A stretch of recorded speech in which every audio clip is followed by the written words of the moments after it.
Mielle Organics lawsuit / controversy. I did some digging into it, said you do not have to. I'm gonna lay out all the facts, then from there, make your decision as you must. This is Monique Rodriguez. She is the CEO and the founder of Mielle Organics. From the beginning, she stood 10 toes on the fact that she wants to use healthy ingredients to make your hair, your skin, your scalp, all that healthy. Now, over the past 10 years, this company has grown like crazy, okay? She went from being a small business owner to being in retailers like CVS, Target, Sally's, Walgreens, all of them. Now, if you weren't riding with Mielle from the beginning, you might have got put on when a certain Caucasian creator over here put this rosemary mint oil on her top Amazon purchase of 2022 list. This led to masses of Caucasian people buying out this oil, selling it out, and naturally the core audience was kind of irritated because it's like, why are y'all selling out an oil that was not meant for y'all? A year later in 2023, Monique sells Mielle Organics to P&G. Now you might be like, P&G, I don't know that brand. Yes, you do. P&G is actually an umbrella consumer packaged goods company. So what I would be willing to bet that you have at least one of these brands in your house somewhere. They have brands like Bounty, Charmin, Tide, CoverGirl, Olay. But see, she sold the company under one condition, that she would still be active CEO and still would be very involved in the company. So ever since this merger took place, women everywhere are coming forward like, hey girl,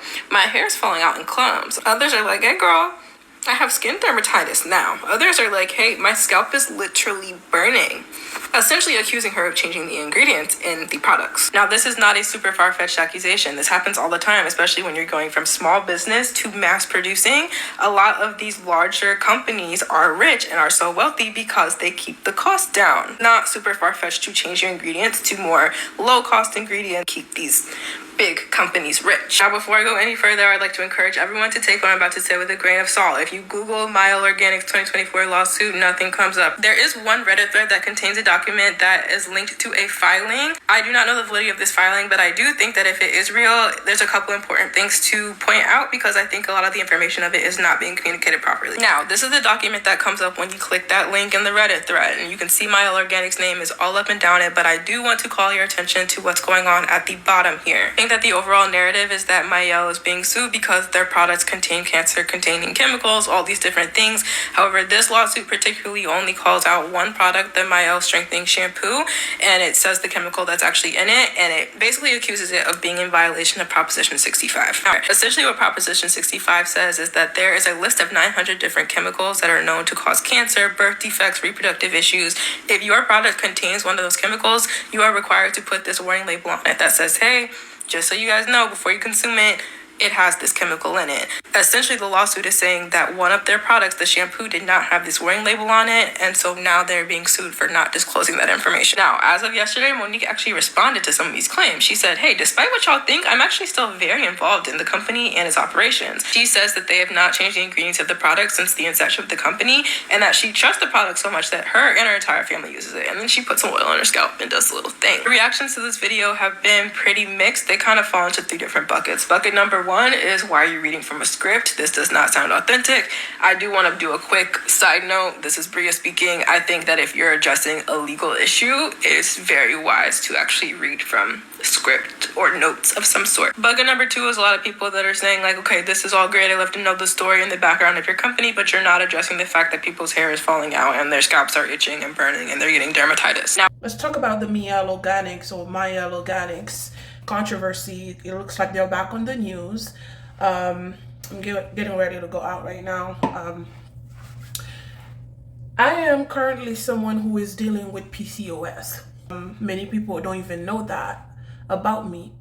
I've been dealing with it for a while now, and some of the people that are close to me don't even know about it. So if they watch this video, this will be their first time hearing about it.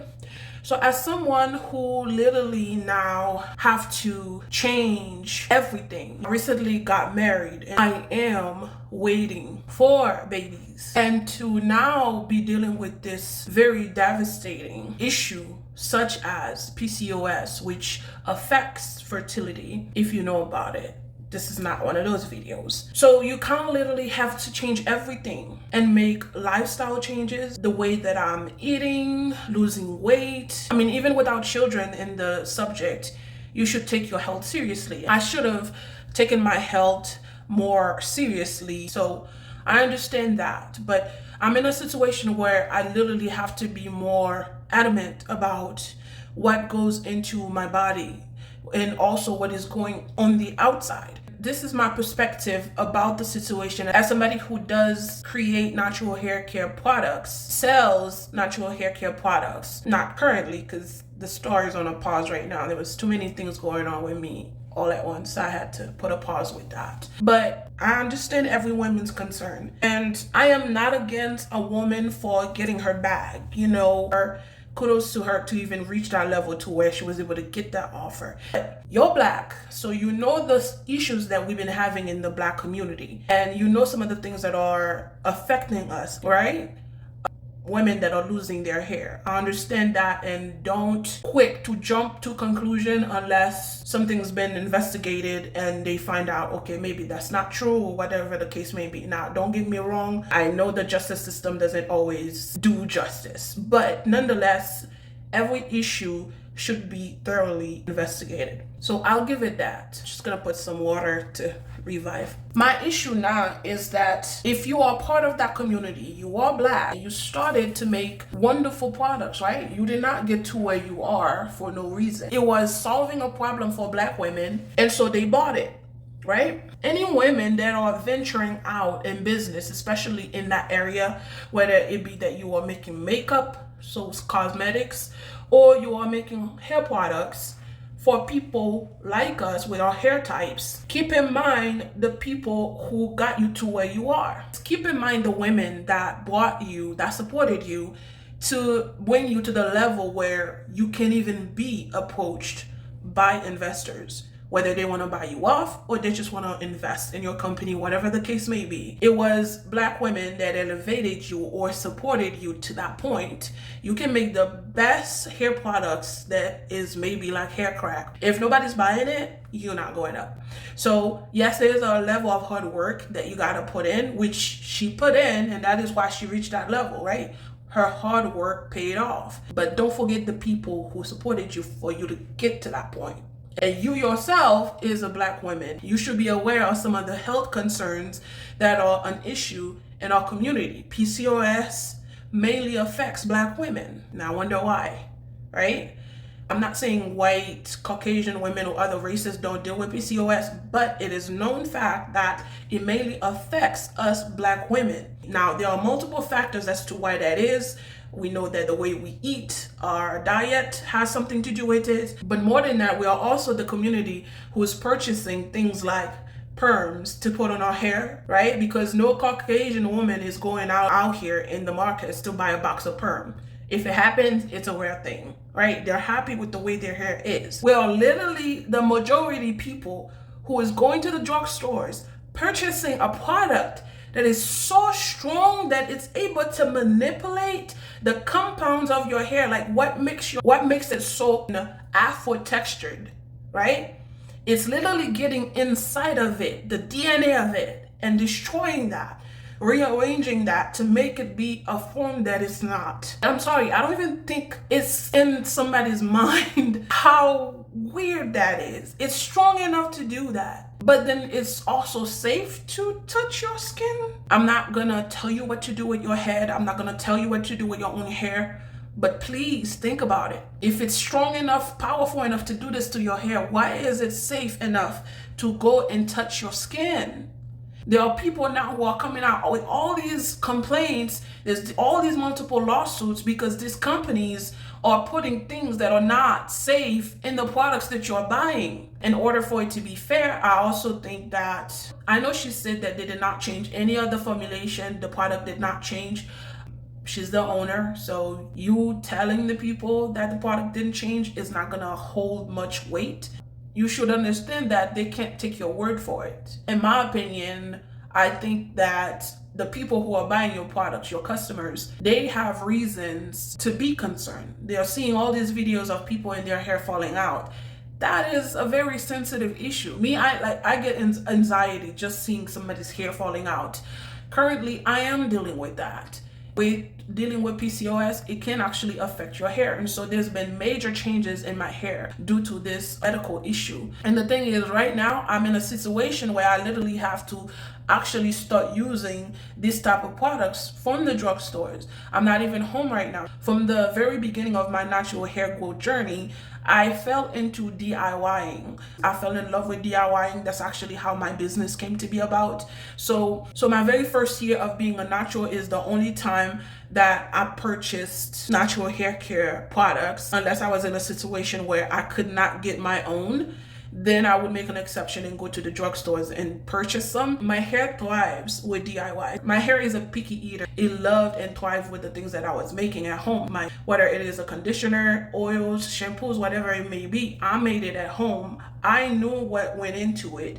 I knew what the ingredients were. But now I'm in a situation where I'm in another state and I'm away from home. I'm away from everything when it comes to my business, the ingredients, the equipments, because if you make hair products, there's a whole bunch of equipments that goes into it. All of that is back home. So I don't even have access to that. The thing about this for me is that even when I wasn't selling, I always had some for myself for me to use. I could always make sure that I didn't go without. Some of the things that I'm looking now is that I'm going to have to go back to the drugstores and start experimenting. And I've been out of the game for a long time, so I'm not even used to this. I don't even know what works anymore, what doesn't. Almost 8 years ago when I big chopped, I think the very first product that I bought was a jar of Shea Moisture leave-in conditioner. Being away from home, that was the first thing that I purchased. Dealing with PCOS, of course, there's a lot of breakage happening, so my hair is going through a lot right now. And not even having my own hair products to be able to keep up with my natural hair care routine that could help with the breakage that I'm experiencing. It is nerve-wracking and it is a difficult thing to go through. So seeing those videos with women losing their hair, it's really sad, and I feel for them. With dealing with PCOS and losing my hair, if I were to use Mielle Organics, I wouldn't be able to mainly pinpoint Mielle Organics as the reason, because I have other medical conditions that is also causing me to lose my hair. So I do want to keep a fair view to understand that yes, there can be medical problems that could be causing people to lose their hair. I have to be fair about that.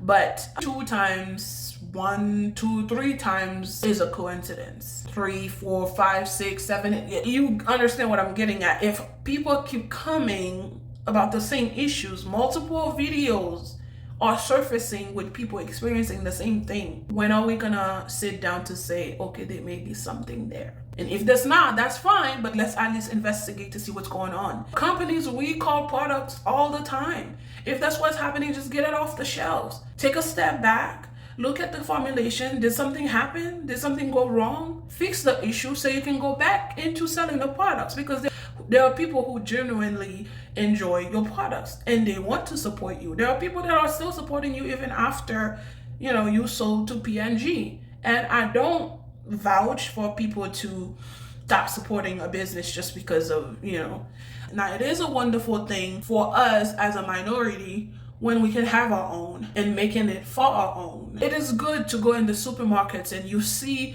a portion or a section that is dedicated to your hair. It is a good feeling. So I understand that feeling, but I'm also one of those people that's not gonna agree with if something's working for you just because it's not your own kind who made it, so you're not gonna buy it. I'm not into that logic, because if it's working for your hair, it's working for your hair, regardless of who made it. If something works, it works. We're not going into the hospitals and we are sick and they are suggesting a certain medicine and you're not going like, if a black person didn't create this painkiller, I'm not gonna take, we're not doing that, right? So I'm not one of those people that advocates for that. If it works, regardless who made it, right? Maybe it's just that we need to recall the current batch of the product. If that's the case, that's fine. Fix it so that you can go back on the shelf, so that the people who support you, the people who buys from you, can continue to buy from you, right? I don't suggest anyone who actually enjoy Mielle Organics products to actually stop using them if it actually works for your hair. And I'm not sure if I think because I forgot the name of that line, but it has the green label.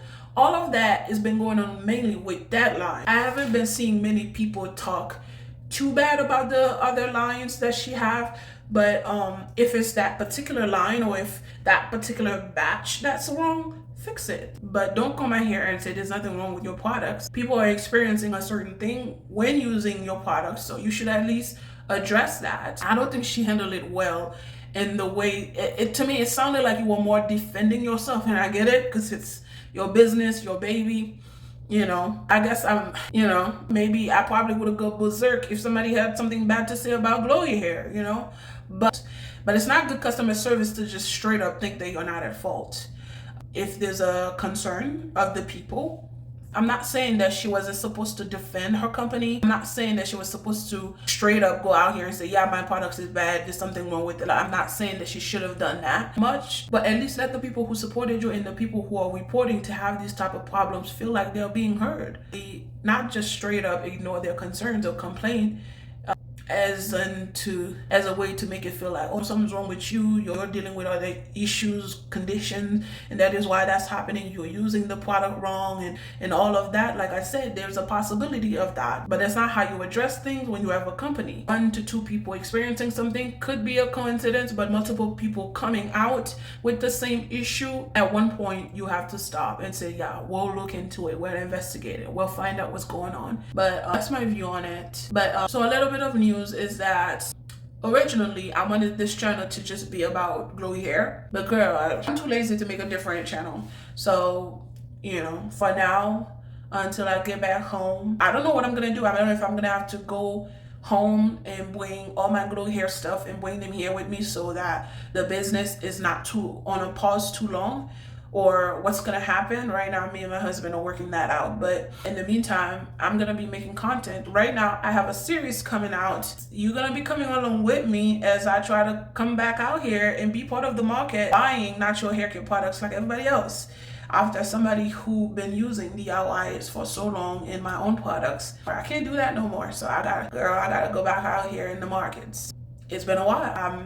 I'm a bit rusty. I'm a bit old in the game. I don't even remember what works and what don't anymore. I know many companies have gone out and they are no longer black owned. The formulations of some of these products done change. I have a plan of a series to where every week or every time that I wash my hair, I will be testing a new product from a new product line. Now that's extremely dangerous because right now I'm dealing with PCOS.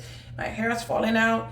So, and with all the controversies happening, even now with Mielle Organics, with people's hair falling out, I have to say it is a bit nerve-wracking to be out here in these markets and buying things that I didn't make. I don't know, for now, I need something. I don't know at the end of the day if I'm gonna have to just suck it up and just do DIYs. I'm gonna have to start over when it comes to purchasing certain tools and equipments to be able to make DIYs. So my behind is back in them stores. So I figured I might turn it into a series. So those are the videos that I'm gonna be posting on here in the meantime until I can get back with glowy hair. But right now, if you didn't know, glowy hair is on a pause.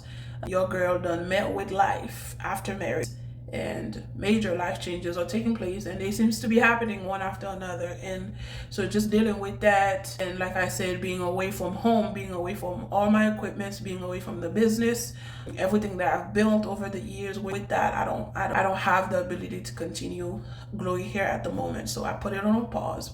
I don't know, maybe I'll flew over and drive back with all the glowy hair stuff only, so I can be able to at least continue my business. I don't know, but right now we're still trying to see how this goes. But yeah, if you haven't subscribed, subscribe to my channel so that you can keep up with any videos that I'm going to be posting soon. Hopefully I don't have to actually big chop by the end of it, because if my hair gets to the point where it gets too bad, I'm gonna have to cut it all off and start all over again. But wish me luck.